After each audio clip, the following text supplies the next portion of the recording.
Assalamualaikum warahmatullahi wabarakatuh. Perkenalkan, nama saya Muhammad Aditya Rifani dengan NIM C0E021039, Fakultas Ekonomi dan Bisnis, Universitas Jambi, Program Studi Keuangan Daerah.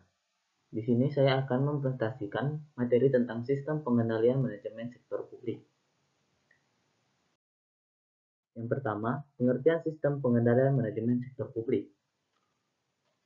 Sistem pengendalian manajemen adalah sebuah sistem yang terdiri dari beberapa anak sistem yang berkaitan, yaitu pemrograman, penganggaran, akuntansi, pelaporan, dan pertanggungjawaban, untuk membantu manajemen mempengaruhi orang lain dalam sebuah perusahaan agar mau mencapai tujuan perusahaan melalui strategi tertentu secara efektif dan efisien.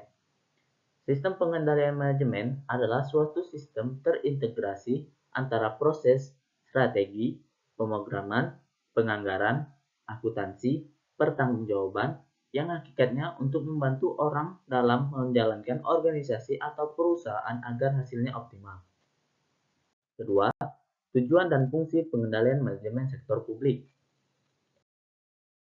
Tujuan manajemen adalah untuk memotivasi dan memberikan semangat pada para anggota organisasi dan selanjutnya mencapai tujuan organisasi. Ini merupakan proses mendeteksi dan memperbaiki kesalahan-kesalahan yang tidak disengaja dan ketidakberesan yang disengaja, seperti pencurian atau penyalahgunaan sumber daya. Adapun fungsi pengendalian manajemen adalah pengukuran dalam perbaikan terhadap pelaksanaan tujuan dan rencana perusahaan dapat dicapai. Pengendalian manajemen juga dapat berfungsi untuk mengembangkan dan merevisi norma-norma standar yang memuaskan sebagai ukuran pelaksanaan dan menyediakan pedoman serta bantuan kepada para anggota manajemen yang lain dalam menjamin adanya penyesuaian hasil pelaksanaan yang sebenarnya terhadap norma standar. Selanjutnya,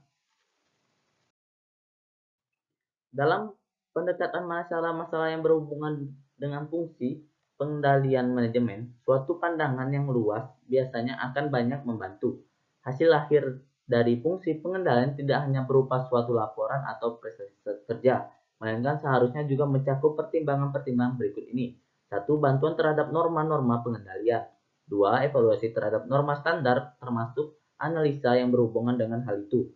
3. Pelaporan tentang prestasi pelaksanaan jangka pendek yang sesungguhnya dibandingkan dengan kerja yang telah distandarkan. Pengembangan tren dan hubungan-hubungan untuk membantu para pimpinan operasional. 4. Memastikan bahwa melalui tujuan dan berkesinambungan, sistem dan prosedur dapat menyediakan data yang diperlukan dan yang paling berguna atau basis yang paling praktis dan ekonomis. 3. Tipe pengendalian manajemen sektor publik. Akuntansi manajemen sektor publik memiliki kaitan erat dengan sistem pengendalian manajemen sektor publik. Pengendalian manajemen sektor publik sebagai pihak yang bertugas mengendalikan dan mengawasi organisasi agar mencapai tujuan dan menghindarkannya dari kesalahan atau kegagalan. Tentu saja, kegagalan itu bisa terjadi karena fungsi manajemen itu sendiri tidak berjalan sebagaimana mestinya. Pengendalian manajemen sektor publik yang ada di Indonesia ini diterapkan dalam beberapa kelompok, di antaranya 1. Pengendalian preventif, 2. Pengendalian operasional, 3. Pengendalian kinerja. Keempat, struktur pengendalian manajemen sektor publik. Sistem pengendalian manajemen harus didukung dengan struktur organisasi yang baik. Struktur organisasi termanifestasi dalam bentuk struktur pusat pertanggungjawaban atau responsibility centers. Pusat pertanggungjawaban adalah unit organisasi yang dipimpin oleh manajer yang bertanggung jawab terhadap aktivitas pusat pertanggungjawaban yang dipimpinnya.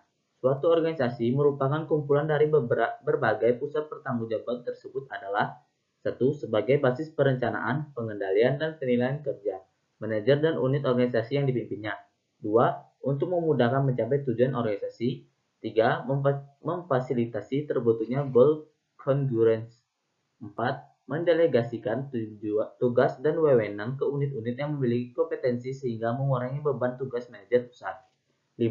Mendorong kreativitas dan daya inovasi bawahan. 6. Sebagai alat untuk melaksanakan strategi organisasi secara efektif dan efisien. 7. Sebagai alat pengendalian anggaran. Pusat-pusat pertanggungjawaban. Yang pertama, pusat biaya atau expense center. 2. Pusat pendapatan atau revenue center. 3. Pusat laba atau profit center. 4. Pusat investasi atau investment center. Pengendalian manajemen berfokus pada pusat pertanggungjawaban merupakan alat untuk melaksanakan strategi dan pemrograman yang telah diseleksi melalui proses perencanaan strategis. 5. Proses pengendalian manajemen sektor publik.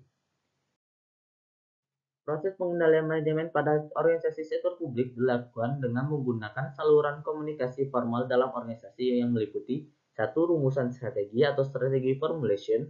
2. Perencanaan strategik atau strategi planning. 3. Penganggaran. 4. Operasional atau pelaksanaan anggaran. 5. Evaluasi kinerja. Saluran komunikasi informal dapat dilakukan melalui komunikasi langsung, pertemuan informal diskusi, atau melalui metode manajemen by walking around. Sistem pengendalian manajemen suatu organisasi dirancang untuk mempengaruhi orang-orang dalam organisasi tersebut agar berperilaku sesuai dengan tujuan organisasi. Pengendalian organisasi dapat berupa aturan dan prosedur birokrasi atau melalui pengendalian dan manajemen informasi yang dirancang secara formal. Baiklah, itulah akhir dari presentasi dari saya. Saya akhiri, bila taufik wal hidayah. Wassalamualaikum warahmatullahi wabarakatuh.